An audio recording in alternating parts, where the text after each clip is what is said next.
Bonjour, nous sommes le samedi 8 février 2025 et le sujet est la déconnexion des pays baltes du réseau électrique russe. Les pays baltes, Lituanie, Lettonie, Estonie, et rejoignent le réseau électrique continental européen. Ce week-end, les trois pays baltes, l'Estonie, la Lettonie et la Lituanie, vont officiellement intégrer le système électrique continental européen 35 ans après leur indépendance et la chute de l'Union soviétique. Cette transition marque une nouvelle rupture avec l'héritage de l'occupation soviétique. Une occupation qui a duré presque 50 ans. Désormais, la Russie ne pourra plus utiliser les ressources énergétiques pour faire pression sur les pays baltes, écrit notre correspondante à Vilnius, Marielle Vituro. Techniquement, cette synchronisation est une affaire de fréquence et de régulation. N'oubliez pas de vous abonner pour plus de news nationales, européennes et internationales sur ce monde merveilleux dans lequel nous vivons. On peut, dit-elle, comparer la situation à deux orchestres jouant la même musique. Chaque pays européen a son propre chef qui donne le rythme. Dans l'orchestre russe, la Russie est l'unique chef d'orchestre. Les pays baltes vont passer d'un orchestre à l'autre pour réguler la fréquence. Et donc, un peu plus d'indépendance pour ces pays face aux géants russes. Les trois pays avaient cessé d'acheter du gaz et de l'électricité russe depuis 2022.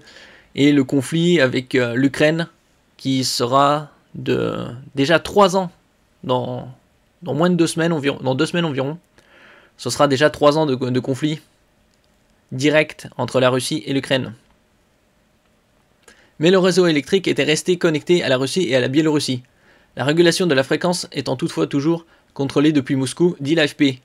Ainsi dépendait-il toujours de la Russie pour un flux d'électricité stable, crucial pour les appareils nécessitant une alimentation électrique fiable, notamment dans des processus industriels. Transition préparée depuis 2007, donc 18 ans, et c'est arrivé à bout. Les trois pays baltes se préparaient à une synchronisation depuis 2007. Pour rendre cette transition possible, de nombreuses infrastructures ont dû être modernisées. Reinis Alboltins, expert en énergie de la Commission des services publics en Lettonie, détaille les efforts déployés. Il a fallu améliorer les sites de production existants en augmentant leur capacité, mais aussi créer de nouvelles connexions électriques. Et donc, chose faite, victoire pour la démocratie. Nous ôtons à la Russie la possibilité d'utiliser le système électrique comme outil de chantage géopolitique, a résumé le ministre de l'énergie lituanien Žygimantas Vaičiūnas. Sur X, la chef de la diplomatie européenne, Kaja Kallas, ancienne première ministre estonienne, a salué pour sa part une victoire pour la démocratie. Au total, 1,6 milliard d'euros ont été investis dans les trois pays baltes et en Pologne, dans le projet de synchronisation. Merci pour votre écoute et à la prochaine.